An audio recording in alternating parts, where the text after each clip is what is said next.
দিনী ভাই ও বোনেরা, আজকে আপনাদের সামনে যে বিষয় নিয়ে আলোচনা করব সেই বিষয়টি হচ্ছে যে আমাদের মাঝে মানুষ দুইটা জিনিস নিয়ে মানুষ কদর করে না। সেই দুইটা হচ্ছে, একটা হচ্ছে সুস্থতা আর দ্বিতীয় হচ্ছে অবসরতা, যে বিষয়টা আমরা অনেকেই জানি না।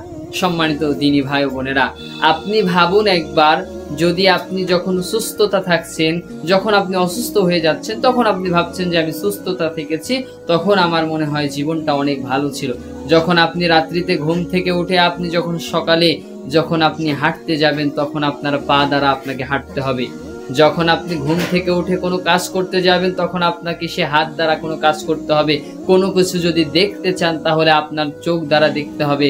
অতএব তাহলে আপনি ভাবুন যে আপনি ঘুম যদি পারেন, ঘুম থেকে উঠে আপনাকে সর্বপ্রথম কাজ করতে হয়, তাহলে সব কিছুই হচ্ছে সুস্থতার মাঝে। তাহলে যখন আপনি অসুস্থতা থেকে যান, তখন আপনি কোনো কাজ করতে পারেন না। তাহলে এই যে সুস্থতা থাকাটাই হচ্ছে একটা আল্লাহ তাআলার নিয়ামত। তাহলে এই সুস্থ থাকা অবস্থায় তাহলে আমাদের কি করা উচিত? সম্মানিত দর্শক মন্ডলী, দ্বিতীয়ত নম্বর রাসূল সাল্লাল্লাহু আলাইহি সাল্লাম বলছেন যে অবসরতা, অর্থাৎ হচ্ছে ফাঁকা টাইম।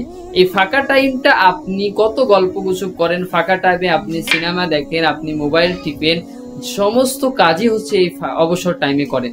যে অবসর টাইমে আপনি ফাঁকা কাজ করছেন, ফাঁকা সময় আপনি অনেক কাজ করছেন, তাহলে এই যে সময়টুকু আপনি আল্লাহ তাআলার নিয়ামতে কাজ করতে পারছেন, তাহলে এই অবসর টাইমে আল্লাহ তাআলার জিকির আজকার করতে হবে, আল্লাহ তাআলাকে স্মরণ করতে হবে। যদি আপনি অবসর সময়টুকু না পান, আপনার যেদিন আপনি কবরে চলে যাবেন, যখন আপনার মালাকুল মাউত আপনার যখন জীবনটা নিয়ে নিবে, তখন আপনি কবরে যে বলবেন যে আল্লাহ, আমাকে আর কিছুদিন সময় দাও, আমি দুনিয়াতে কিছু কাজ করব, আমাকে কিছুদিন আর সময় দাও। অতএব তাহলে তখন আপনি ভাবেন, তাহলে আপনি যখন মারা যাবেন, তখন আপনি সেই মূল্যটা বুঝবেন। তাহলে অবসর টাইমে আমাদেরকে আল্লাহ তাআলা জিকির আজকার করতে হবে।